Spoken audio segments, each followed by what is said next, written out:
Hi, I'm Karen. We're here at Montavilla Sewing Center, and today I'm going to show you how to hem your jeans. Now we have some really good tools that you'll see in my video that are very helpful. First of all, jeans needles, and this multi-purpose tool, and this stiletto here by Clover. Let's get started. Okay, to start out with, you want to try on your jeans and then fold up your hem to where you want it to be and mark that edge, that finished edge, with a safety pin. Then you take your jeans and you measure from the bottom, from the existing hem to where you want it to be. It turns out that's about 2 3/8 inch. And then I want to have a 5/8 of an inch seam allowance, the hem that I turn up. So I'm going to subtract 5/8 of an inch from that, which puts it over here to 1 3/4. That's how much I'm going to cut off.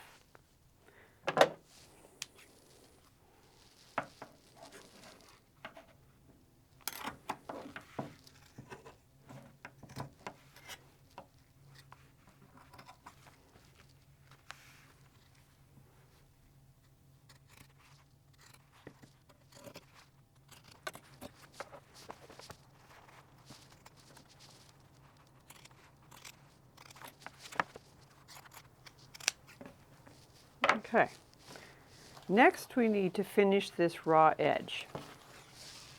We're going to do that on our sewing machine, but I want to tell you that the original hem was turned up twice and just stitched in place. See how thick that is? For most home sewing machines, that is too thick. So we're going to only turn it up once rather than twice, but we're going to zigzag the raw edge to keep it from fraying. I've got my machine threaded with black thread in the top because that's closest to this color here, and then gold thread in the bottom. I've got gold thread that basically matches the same color of thread that's already in the jeans. You can also use just dark blue thread if you don't want to have your jeans seam showing. It doesn't really matter a whole lot, but I like to have this. This is just regular thread. It's not a super heavy weight. That way I can put this in with my other thread collection and use it for other things. Okay, so we're going to go to zigzag, which is 2 right there, have the widest width, and about a 3/4 length. At this point we can take our safety pin out. We don't need that anymore. And turn this, helps to turn your jeans inside out for this part. That way you're sewing with the outside of your jeans towards your dark thread, and the underside, which is going to be turned under, will be the yellow thread. It helps to have your machine threaded this way because that way you don't have to unthread and rethread all the time for the whole project. Okay. Okay, here we go.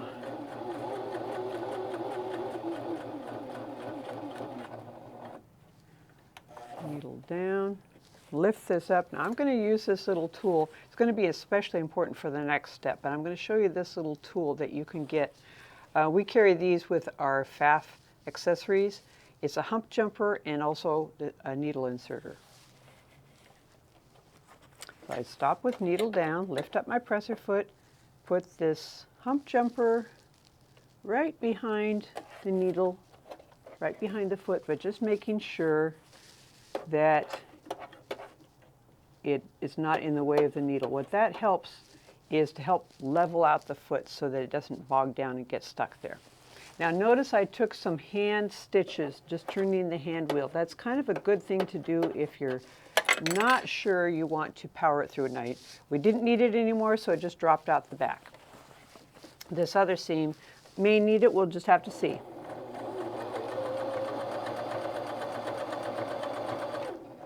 Now, right here I'm going to show you what it looks like.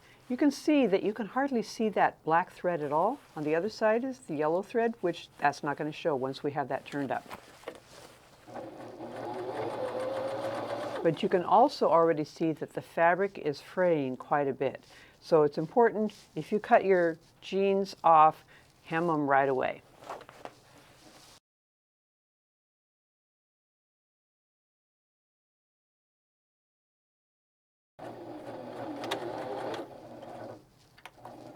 Okay, now we can take that out, trim our threads, and go on to the next part.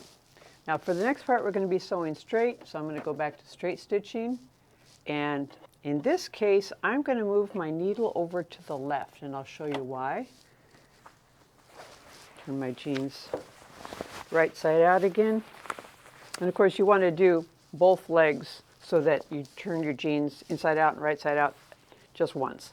Now I like to start on the inside. That way if I put a back stitch, there's a little more thickness of thread. It's not going to show as much as it will on the outside of your leg. Okay, start here,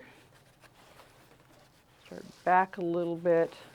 Now, I'm going to use the edge of the foot as my guide. That way it'll be a consistent distance. My seam line will be a consistent distance. Now, originally I had my needle position right in the middle, and as you can see, that's not very close to that edge. But when I move it to the left needle position, it's perfect. It just holds the right amount of fabric. I'm going to take a little bit of a back stitch. There we go. Whittle down. Now it's time to get that little tool, because that is a little bit of thickness right there. Take a couple of stitches just by hand.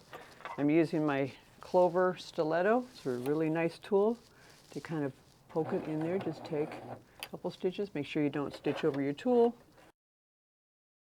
And drops out the back. We don't need that anymore. Then we can keep sewing. Again, I'm watching right here. The edge of the fabric, the edge of the fold is right next to the foot. So it's a consistent distance. Take your time. If your machine has a speed slider, I would recommend slowing it down so it's not at full speed. That way you can do a nice, careful job.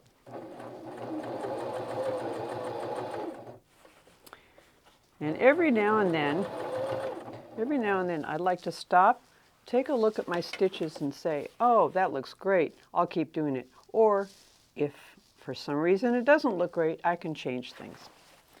So that's even a nice feature to have. If you have your needle down, then you can turn and look after just a few inches of stitching. Okay, now we're coming up on the really thick flat felled seam. That is about 8 layers of thick denim. By the way, I've used a jeans needle in here. I'm using the Class A jeans denim needle and the size 90. Works great for going through jeans fabric.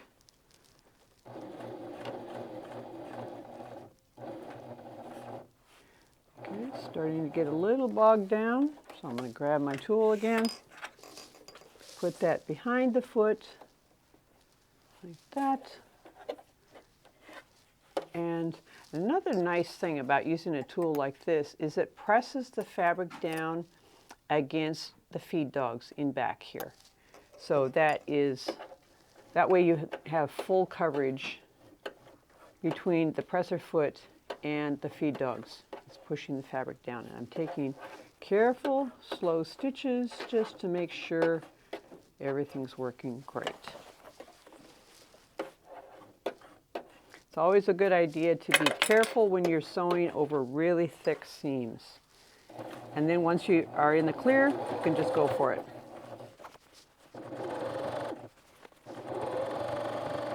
Now I didn't cut it completely straight, wasn't as careful as I could have been, but that doesn't matter because I folded it up and I'm sewing straight and I'm sewing an even distance from the edge. Back stitch. Notice where I'm putting the back stitch. I'm not putting it on the really thick part of the seam. I'm just putting it there in the middle. Okay, and we are done. All we need to do is clip the thread tails, neaten things up, and we have hemmed our jeans. You can use this same method on other pants that you want to shorten. I hope you've enjoyed this video. We have lots of other videos here on our YouTube channel, so stay tuned. Thanks for watching. Bye.